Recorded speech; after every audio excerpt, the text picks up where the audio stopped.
On September 4th, 476 AD, the last Roman emperor, Romulus Augustulus, was removed from power by a barbarian named Odoacer. Over 1,000 years after Rome was founded, the empire had grown huge, covering 1.9 million square miles at its peak.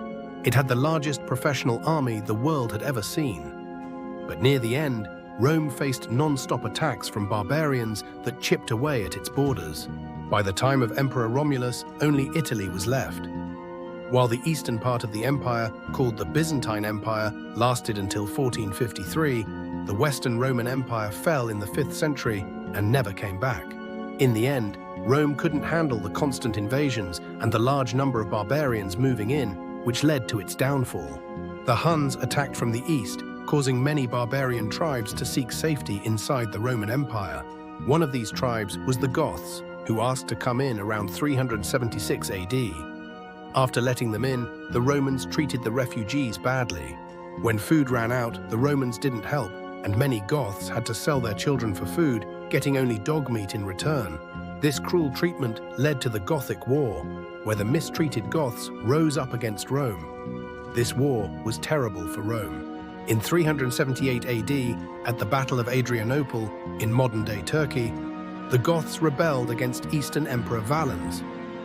The Romans were overwhelmed, and 2/3 of their army were killed, including Emperor Valens himself.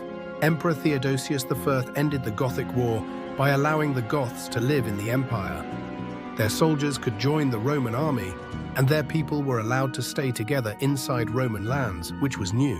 Tensions rose again when Alaric, the king of the Visigoths, decided to stand against Rome. Alaric had served in the Roman army under Theodosius, but became unhappy after Theodosius died and his sons, Honorius and Arcadius, took over. The Visigoths, meaning Western Goths, were tired of how the Romans treated them. They chose Alaric as their king and marched against the empire. After some success attacking the Eastern Empire, Alaric turned to the weaker Western Empire. He first tried to take Rome in 401 AD, but was pushed back by the famous general Stilicho. Emperor Honorius became distant, moving his capital to Ravenna, near modern-day Venice, because of Alaric's invasion. In 408 AD, Honorius executed Stilicho, who had defended Rome so well, leaving the city open to attack. Alaric returned later that year and surrounded Rome until its starving people agreed to pay a huge ransom and set up a rival emperor to talk with Honorius. Alaric wanted land for his people, but Honorius refused to negotiate. So, in 410 AD, Alaric marched on Rome for the 3rd time. This time, he faced almost no resistance and looted the city for 3 days, before heading south with his treasures. When Honorius heard that Rome had fallen, he was upset, thinking it was about his favorite chicken named Roma. When he found out it was the city, he was relieved that his chicken was safe. The sack of Rome was a key moment in the fall of the Western Roman Empire, signaling that the end was near. The empire fell to ongoing attacks from many barbarian groups who took over Roman lands and created their own kingdoms. An emperor named Constantine III rebelled against Honorius and took over Britain and Gaul. The Romans in Britain revolted against Constantine and asked Honorius for help, but he refused. They managed to drive out Constantine's forces without his help, and Britain was lost to the empire forever. Constantine was defeated and executed in 411 AD, but the empire faced more problems. Germanic tribes crossed the Rhine River, raiding across Gaul and settling in Hispania, Spain. The Suebi tribe took over western Hispania and set up the Kingdom of the Suebi. 2 other tribes, the Vandals and the Alans, led by King Gaiseric, moved south through the Strait of Gibraltar and took most of North Africa, including the famous city of Carthage. They also seized Sicily and several Mediterranean islands, creating the Vandal Kingdom. The Visigoths also took advantage, capturing parts of southern Gaul. They allied with Emperor Honorius, who gave them Western Gaul in exchange for help driving out barbarians from Hispania. But the Visigoths soon turned on their ally, taking undefended Roman land. When Attila the Hun invaded, they again allied with Rome. After Attila was pushed back, the Visigoths attacked their weakened ally, taking over the last part of Hispania under Roman control and creating the Visigothic kingdom. By now, the Western Empire had very little left. The top military leader, Orestes, overthrew Emperor Julius Nepos in 475 AD and put his own son, Romulus, on the throne. At the same time, the Foederati, barbarian soldiers working for Rome, wanted land in Italy as payment. Orestes refused, so they turned to Odoacer, an army officer. Odoacer led them against Orestes, killed him, and then went after Romulus. He deposed Romulus, but spared his life because he was only 16. Odoacer became the king of Italy and sent the imperial symbols to the Eastern Emperor, marking the end of Roman imperial power in the West. While barbarian invasions brought down the empire, there were many reasons for Rome's fall.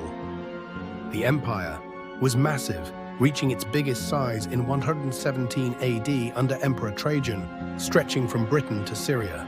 This size caused problems. Communication could take weeks, making it hard to manage faraway provinces, and wars. In 285 AD, Emperor Diocletian split the empire into western and eastern halves, each ruled by its own emperor. This helped in the short term, but eventually led to the Western Empire's downfall. The Western Empire became poorer, while the Eastern Empire had most of the wealthy provinces. The West spent a lot on constant wars, draining its funds. Rome's economy relied on slave labor. After Trajan, emperors stopped expanding the empire, so no new slaves were captured. This caused the economy to collapse. With less money, the state couldn't pay for a strong army, leading to fewer professional soldiers. The army had to accept barbarian units and foreign mercenaries. These soldiers didn't care much for Rome, and were loyal to their commanders and their own people, not the empire.